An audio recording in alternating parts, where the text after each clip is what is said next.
So, am I a Democrat, a Republican, a Libertarian, an anarchist, socialist, collectivist, communist? No, no, no. Neo-Nazi? Oh my God, he's a neo-Nazi. Boy, they love to call you names, don't you? Or don't they? Folks, all I know is the ultimate tool of control. We don't know how to live. The absolute tool of control. Someone's printing our money and making us debt slaves. What's the best form of government? Again, I haven't gone back and done this. I need to. I need to codify, and this is what I do well at. I like looking at a whole bunch of different people's ideas on things and taking the best of them and coming up with what I think is the best. I've done that with many subjects. I have yet to do it with governments and politics. It's a big job, a big project. I've been dabbling in it over the years with an open mind, trying to figure out, well, what are these people doing? Why has it been demonized? Is there anything good we can take from it? Is there anything useful we can get? We don't have to take everything. Are there any points that are really powerful? Of course there are. We have to understand the principle of autarky. That was the whole basis behind the German success. Both individual and national self-sufficiency. We have to have a common interest, and those interests should come before the individual interest. In fact, I thought of this a long time ago, and I thought of it the other day, and I meant to look back in my files to see if I was missing anything. I pretty much remembered it. This was several decades ago. I came up with something, and I said that all of our individual needs should supersede all of our individual wants. One of our needs is to have natural food. Now, what if I want to eat unnatural food? You can't have it because it interferes with your need to eat natural foods. But then we have society's needs and society's wants. And I thought to myself back then that society's needs should come before individual needs, and individual needs should come before society's wants.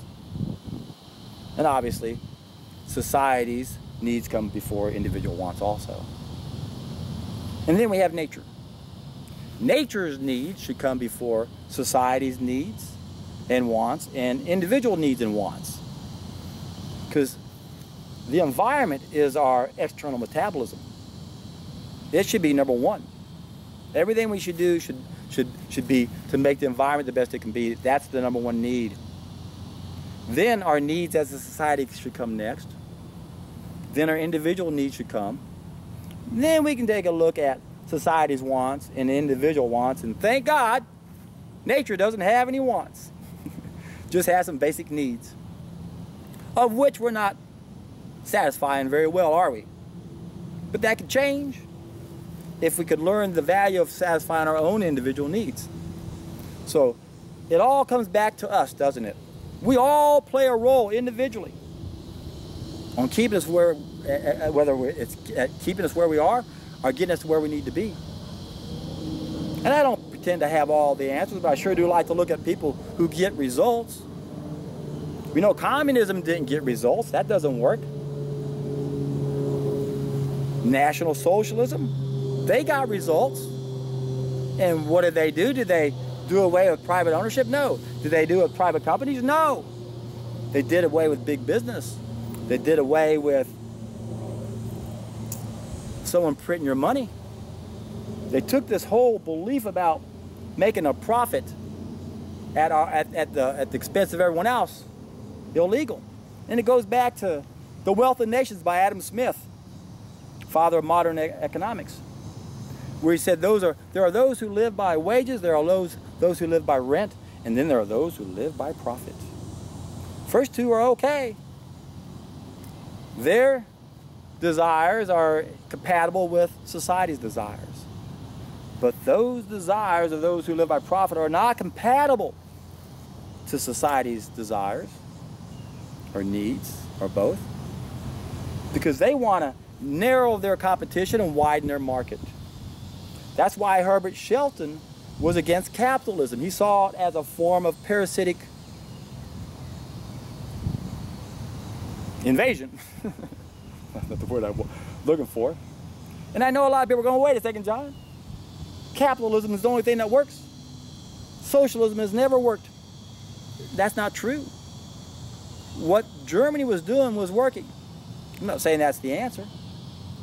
But they found a way to create a commonality among the people, to agree on achieving certain goals for the betterment of that whole country. So I like the principle of autarky. I like the concept of personal and national self-sufficiency. Makes sense to me. Now, I'm sure I'm going to get a lot of people coming at me from all different sides in this video. A lot of people still believe in the hogwash they've heard about what happened in the last century. It's not true. It's all designed to make you not want to look into more detail about the NSDAP program. The German Workers' Party, they had a pretty good program. And what was really interesting about the program of the German Workers' Party is they said that once they accomplish their goals, it has a limited existence. It's of limited duration is what they said. Think about that. Who's out there saying that we're going to start this program up, but it's of limited duration? Once we accomplish our goals, no more, that's it. Now some may argue, well, wait a second. National Cancer Society, they got in their bylaws, as soon as we find a cure for cancer, we'll dismantle. Isn't that the same? I go, no, it's not. It's not the same. Because they say once we find the solution, then we'll dismantle. Germans were saying we found the solution, once we apply it, once it's implemented, then we dismantle. In the other case, with the National Cancer Society, they're never going to find the cure because then they'll have to dismantle. If they had the cure and all they had to do is tell everybody, then it could easily be dismantled. Well, we did it. We accomplished it. It's not the same thing. So it's interesting to me that most entities that are created to solve our problems are actually the number one impediment why we can't solve the problem. Because they become their own entity. They become a life on their own. They don't want to die. They don't want to be of a limited duration. Think about what I'm saying here, folks. What you've been told is wrong.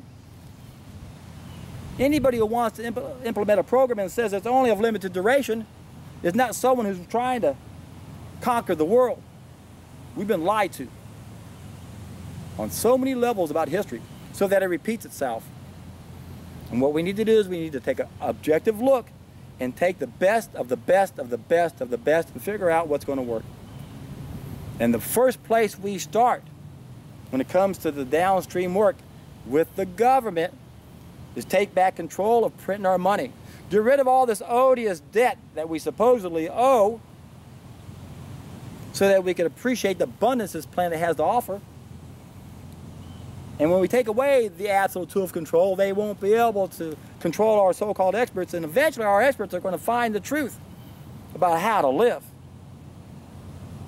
so that the ultimate tool of control will be dissolved also.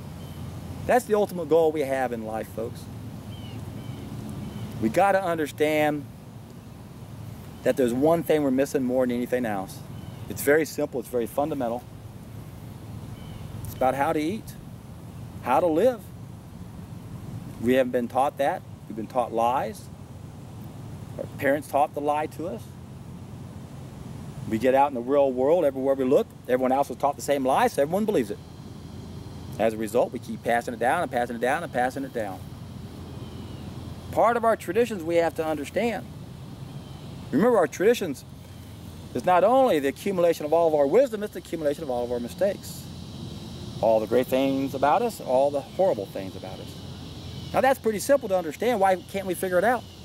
Because the powers that be don't want us to figure that out.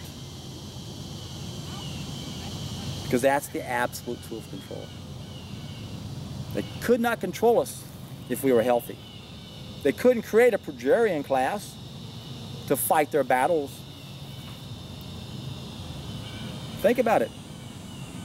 If every one of us stopped cooking our food, we would feel the connection to everything around us. We would not want to join someone's army to go kill somebody.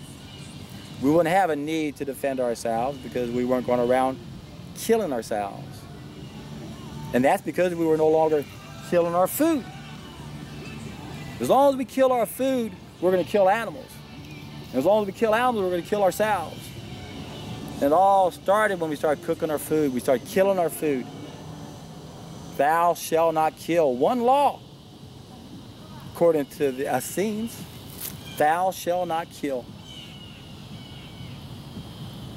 If you can't obey that law, now we're going to have to create a whole bunch of other laws to help you guys do better. We shouldn't have to have all these laws. The more laws there are, the more corruption there is. The fewer the laws, the better. Again, anarchy, 0% government, that's what we need. It's what we have in an ideal world. But how do we get there?